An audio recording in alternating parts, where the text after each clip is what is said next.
Hi guys, and welcome back to our channel for RSW Creatives. Today I'd like to take a few minutes and talk to you about needle felting.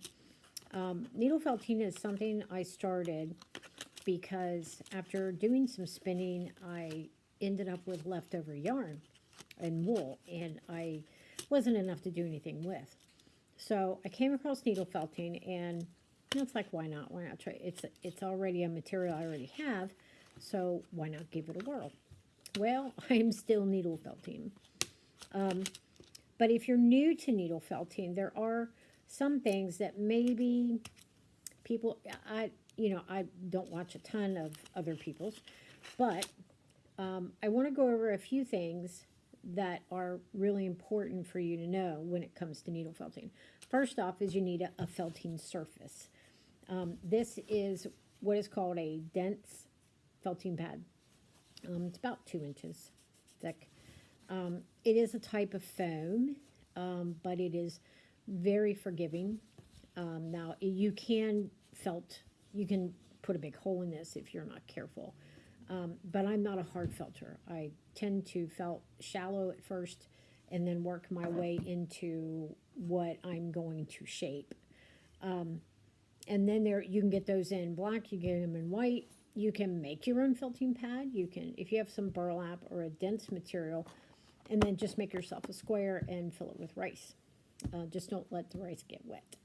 And then you can use that, or you can use a brush. I've seen people using, a brush thing.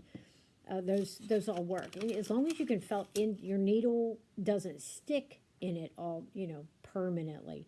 You can use it as a felting surface. You can even felt on linen for pillows. Amazing. The second thing is needles, and that's the biggest thing, is needles. If you are an Amazon shopper, you can go there, especially if you're beginning, and you can get a set off Amazon, sometimes for around 22 bucks.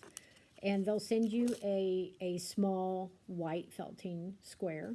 They'll send you some needles, and they'll send you some wool, and they'll send you finger guards. Finger guards are really important. And they'll send you some handles, things that you can use to get started with. Now, there's other sets on Amazon, and they send you needles like this. And it'll say small, medium, and large.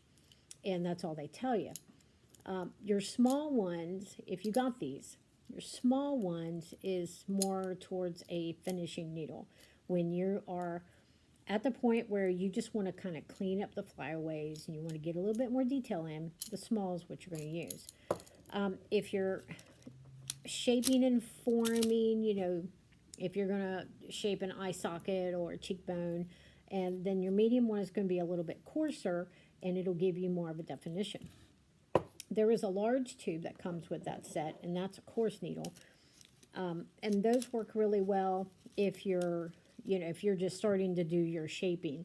You have a handful of wool and you need to make it a ball. Well, you ball that up and then use that large needle, and it'll act like a coarse needle.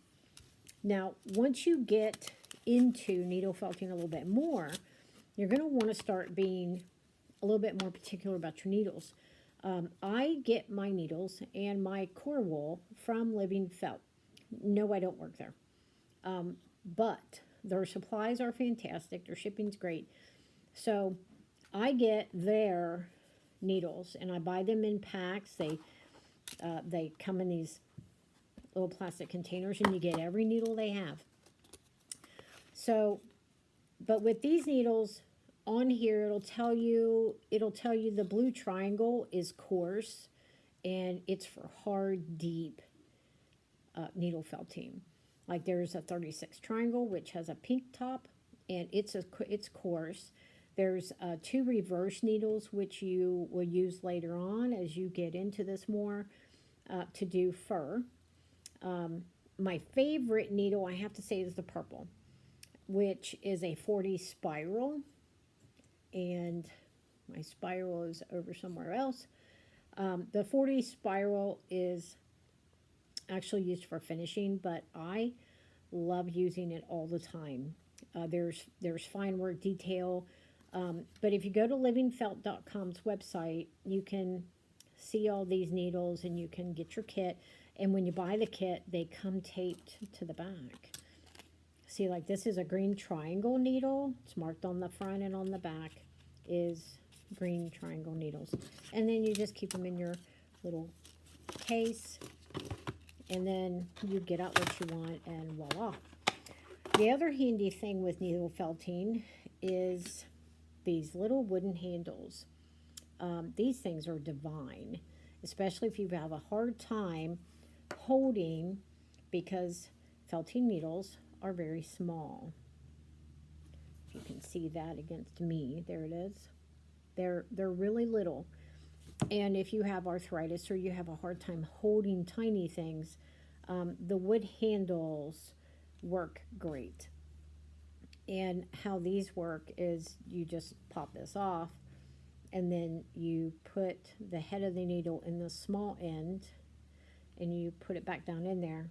So now your needle has a bigger handle. Now, of course, I can't leave this here. It's the wrong needle. Now what I did is I ordered a bunch of these, and I color-coded the bottom because this is a 42 triangle. It's a fine needle, and that's what it's intended for. Another gadget you're going to come across is one of these. Now, my husband calls this a medieval torture device. You probably could kill somebody with something like this. And this is 8. There are 8 of these needles. And the best thing to do is to make them all the same size. You know, if you have these needles, make 8 in the small. And this top comes off like this. And you unscrew it, and then down inside is where all your needles get attached. And they just slide down in there, and then you screw your top back on. And this is great for if you need to make a piece of wool flat, or now in my case, I use this to firm things up. And I don't use it hard. Like I said, I'm not a hard felter. And how this works is, and I'm going to use my goose here for a second, just to show you. And there's a little bit of flyaway here. So in this case, now on these needles, if you look at, when you get one out and look at it, the needle's effectiveness is actually from here up. All this is just metal. This is all smooth metal here. You don't want to get your fingers on that end. So to use this to clean things up, I mean, literally just take your time and stick this in there, and you can firm up, especially if there's flyaways and little pieces of your wool that is just not, and if you see, I'm not going in real far because I don't want to change the shape of this goose's belly. I just want to clean this up a bit. Another handy tool in felting is this little gadget. Now, I got mine at Hobby Lobby. I shop there a lot. I like their wool sometimes, but I get this at Hobby Lobby.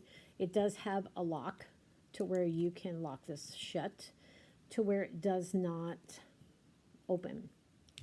And if you unlock it and you push down and get it in the unlock position, you'll see here again, all these little needles. If you need to flatten, let's say an ear on a cat or a mouse ear, and you want to flatten it, this tool will do it. Now here again, it's how you use the tool. I'm going to use my goose again.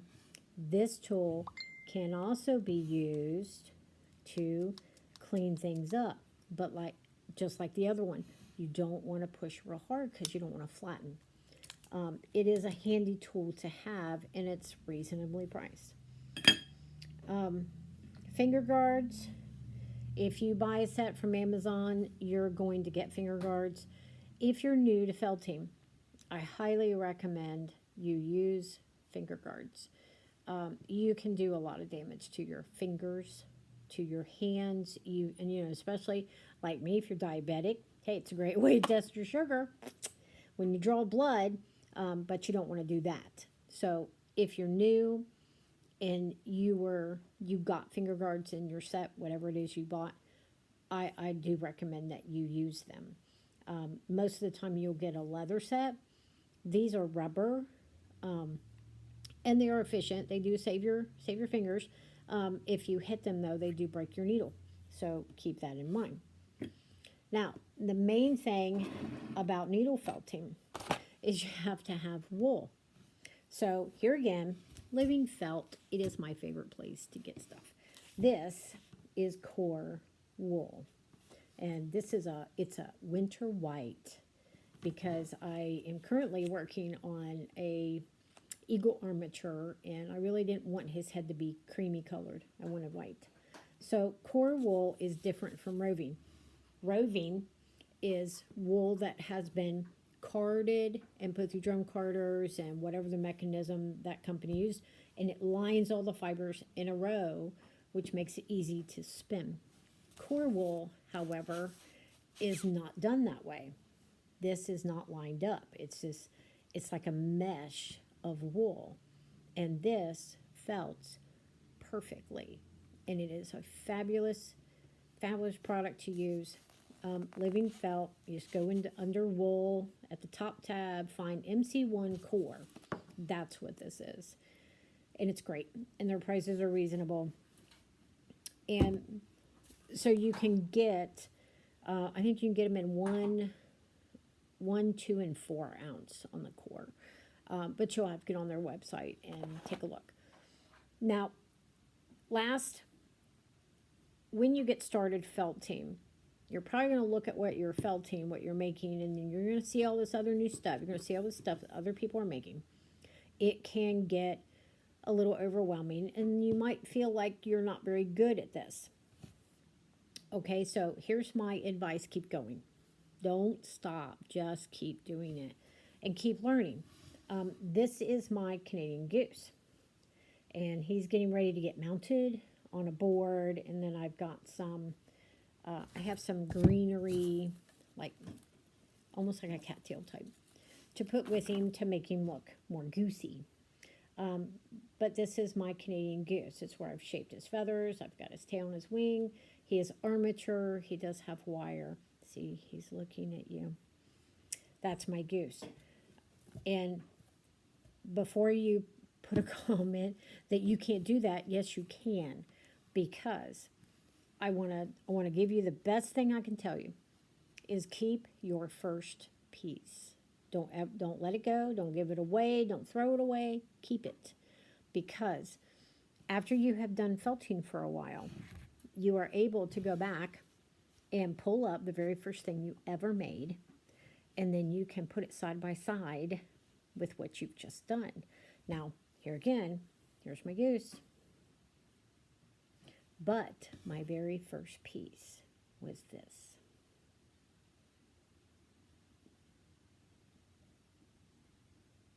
So it takes practice.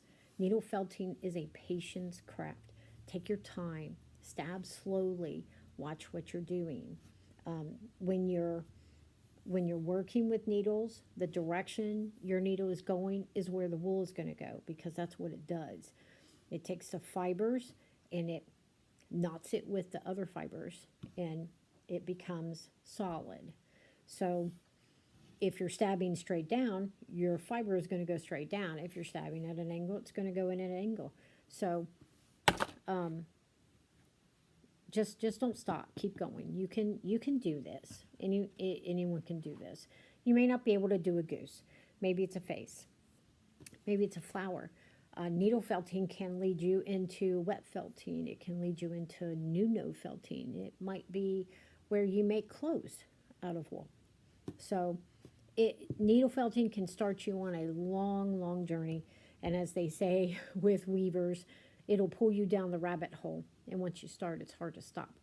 So hopefully that helped you out a bit, especially if you are new to needle felting. If you're a pro, I'm not telling you anything you don't already know. So with that, have a great day, and we will be back. I do have a felting project in getting set up to help you teach you how to make a specific thing. So, and I'm not going to give that away just yet. So have a great day, gang, and we will see you next time.